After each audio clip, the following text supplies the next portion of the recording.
منع ہے۔ البتہ یہ جو یہود کا کام تھا، ان کا جو لہجہ تھا، اللہ فرماتے ہیں یہ تو ہزار سال عمر مانگتی ہیں تو جانا ہی نہیں چاہتے۔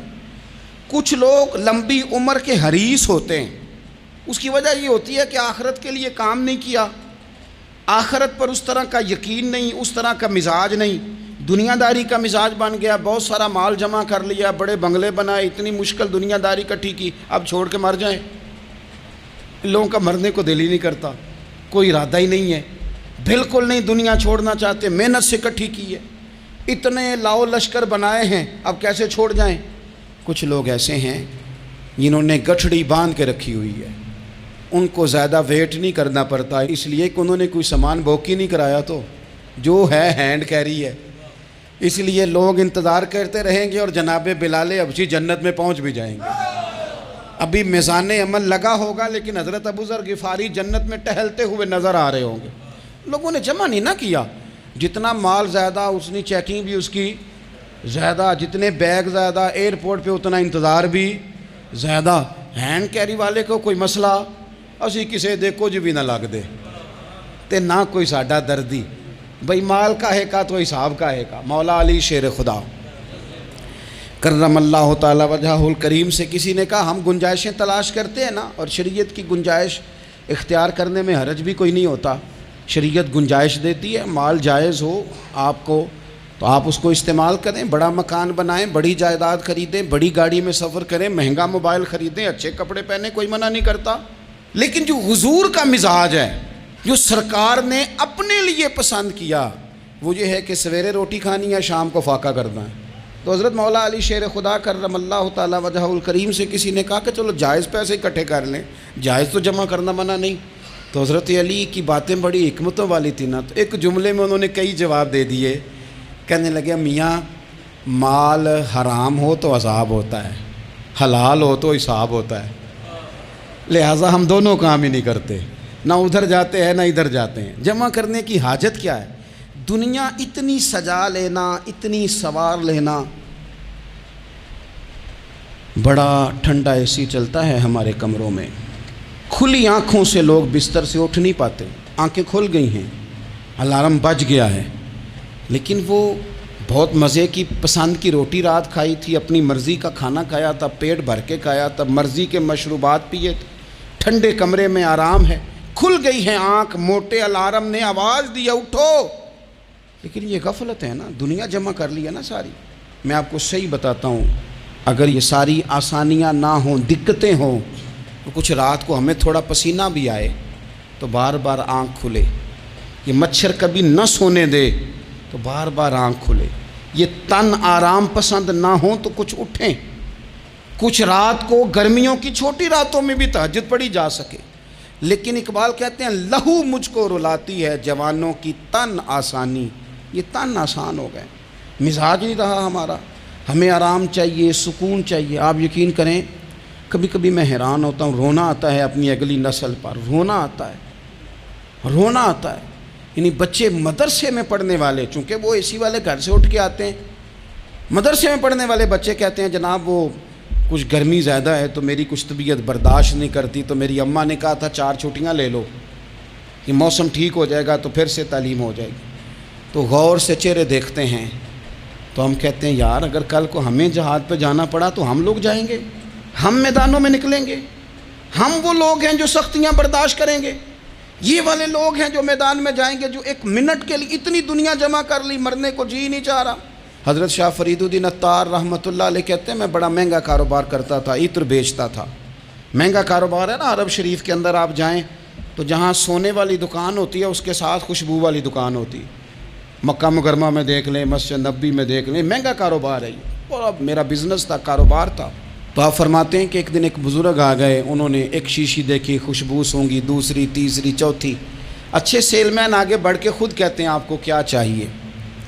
میں نے بھی کہا بابا جی کیا چاہیے مجھے بتائیں، کیا دیکھ رہے ہیں؟ تو بابا جی بڑے دھیمے ٹھنڈے اور حوصلے والے لہجے میں کہنے لگے پتر دیکھ رہا ہوں تیری جان بڑی مشکل سے نکلے گی۔ تو میں نے کہا وہ کیوں؟ کہنے لگے اتنی مہنگا تو نے مال جمع کیا ہے، کبھی مرنے لگے گا تو یہ یاد آئے گا، کبھی وہ یاد آئے گا، کبھی سادہ کر لیں اس کو، سادہ کر لیں، کبھی اس سوسائٹی والا پلاٹ یاد آئے گا، کبھی ادھر والا یاد آئے گا، کبھی لاہور والا یاد آئے گا، کہاں مرنے کو جی چاہتا ہے۔ اور پھر ایک اور دھوکہ ہے، میں بچوں کے لیے کر رہا ہوں، بچوں کے نام تو ایک دھیلا بھی نہیں، وہ تو سارا آپ کے اپنے نام ہے، ایسے ہی بہانہ بنایا ہوئے بچوں، کس بچے کے نام؟ بچے نے تو 50 دفعہ کہا ہے کہ وہ ایک دکان بیچ دو، میں نے کام کرنا ہے، تو ابا کہتا مراں گا تو تاں بکے گی۔ کہاں بچوں کے لیے؟ کون کہتا ہے بچوں کے لیے؟ یہ تو خواہشات ہیں جن پر ہمارا اپنا قبضہ ہے، ہر کنجی تو ہماری جیب میں، کون کہہ رہا ہے؟ وہ تو کبھی جا کے ملے گا ان کو جب موقع آئے گا۔ تو کہا یہ اتنا مال جمع کیا ہے، تم پتر تیری جان تو مشکل سے نکلے گی۔ تو کہتے ہیں میں دنیا دار تھا، دنیا دار کو نصیحت کریں تو وہ غصہ کرتا ہے، طنز کرتا ہے۔ کہتے ہیں مجھے غصہ آیا تو میں نے جھٹ سے کہا، لوگ کہتے نہیں تم اپنی قبریں جانا ہے تو میں اپنی، کہتے میں نے جھٹ سے کہا، میں نے کہا بابا میری جان تو مشکل سے نکلے گی تو تیری کیسے نکلے گی؟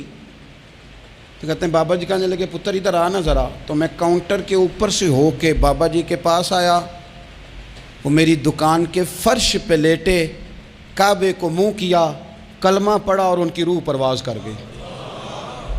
عرش فرشتے بانگاں ملیاں، مکے پہ گیا شور، بلے شاہ اسی نہیں مرنا، اے تے مر گیا ہی کوئی ہور، نالے وارث شاہ وہ کدوں مر دے جنہ کیتیاں نیک کمائیاں نے۔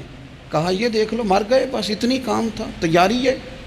امام غزالی کا آخری وقت تھا نا، تو انہوں نے وضو کیا، غسل کیا، خوشبو لگائی، اپنے ہاتھوں سے چادر بچھائی، پھر تکیہ رکھا، پھر لیٹے، پھر حضور پہ درود پڑھا، اور پھر کہنے لگے رب اگر تیری مرضی ہے تو غزالی بھی تیرا تیار ہے۔ بس یہ جملے زبان پہ تھے اور روح پرواز کر گئی۔ موت کو سمجھے ہیں غافل اختتام زندگی، یہ ہے شام زندگی، پھر صبح دوام زندگی۔ عزیز بھائیو، ہم نے نا بڑی آسائشیں جمع کر لی، بڑا کچھ اپنی عقل کے زور پر ہم نے اکٹھا کر لیا۔ نہیں ہمارا پروگرام، کسی سے پوچھ لیں صحت کیسی ہے، تو عمر اگر اس کی بڑی اوپر بھی چلی جا رہی ہو، اب تو خیر سالگرہ میں آنے کا رواج ہر جگہ آ گیا ہے، ہم سے بھی لوگ پوچھتے ہیں کہ آپ بتائیں آپ کس تاریخ کو پیدا ہوئے تھے، تو میں کہتا ہوں کوئی کارنامہ سر انجام دے لینے دو پھر بتا دیں گے، ابھی تو کچھ کر نہیں سکے، کچھ بتائیں گے تو کچھ دن بھی منا لیں گے، ابھی تو لگتا ہے کہ بڑا وقت ضائع ہو گیا ہم سے۔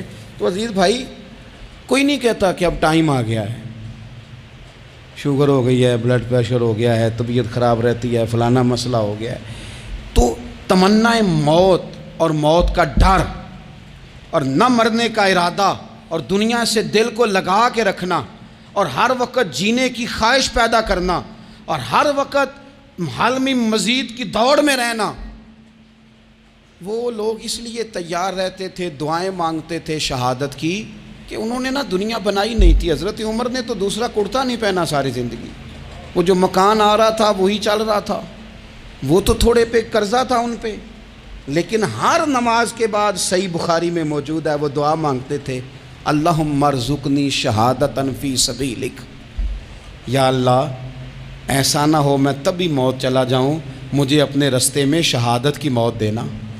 ہر نماز کے بعد دعا مانگی جا رہی، لیکن شہادت والی موت کی نہیں، شہادت والی موت، اللہم ارزقنی شہادتاً فی سبیلک۔ اور مالک مدینہ چھوڑنے کو دل نہیں کرتا، یا اللہ شہادت کی موت دینا اور دینا بھی اپنے نبی کے شہر کے اندر، یہیں رہوں، یہیں میرا مدفن بنے۔ اللہ نے انہیں موقع دیا۔ آپ دیکھیں نا ان لوگوں کا دل کرتا تھا۔ حضرت خالد بن ولید رضی اللہ تعالیٰ عنہ ساری زندگی میدان میں گزاری، پورے جسم میں 1 انچ جگہ باقی نہیں تھی جہاں زخم نہ ہو، ساری زندگی میدان میں رہے، لیکن آخری وقت روتے تھے، فرماتے تھے اس کی بے نیازی دیکھو، میں شہادت کے لیے میدان میں رہا لیکن شہادت میرا مقدر ہی نہیں تھی۔ اور پھر آخری وقت بھی فرمایا میرا گھوڑا، میرے کپڑے، میری زرہ، میری تلوار یہ کسی مجاہد کو دے دینا، چلو میں اب جہاد میں نہیں ہوں تو میرا سامان تو جہاد میں رہے، کسی مجاہد کو دینا۔ ان لوگوں نے جتنی محنت کی نا مرنے کے بعد کے لیے کی، مرنے کے بعد کے لیے، زندگی کا جو دوسرا پل ہے اس کے لیے کوشش کی، وہاں انہوں نے صدقات جمع کرائے، خیرات جمع کرائے، عبادات جمع کرائیں، حسن اخلاق جمع کرایا، اچھا سلوک جمع کرایا، انہوں نے آخرت کے بینک میں ڈھیروں مال جمع کرایا، وہاں ان کے مکان بک ہوئے، جنت میں ان کے نام کی بڑی بڑی جگہیں اللہ تبارک و تعالیٰ کے فضل سے طے کی گئیں۔ تو پھر انہیں وہاں جانے میں کوئی دشواری بھی نہیں تھی، انہیں کوئی مشکل نہیں تھی، وہ تیار تھے۔ لیکن چونکہ ساری محنت ہی دنیا کے لیے ہے، وہ جو خاص ایک آخرت پر مسلمان کا ایمان اور یقین اور تیقن تھا، اس طرف ہمارا مزاج نہیں۔ آپ دیکھیے حضرت ملک الموت اسرائیل علیہ السلام نا حضرت ابراہیم علیہ السلام کی روح قبض کرنے کے لیے حاضر ہوئے، تو کہا جناب چلیے آپ کی روح لینے آیا ہوں۔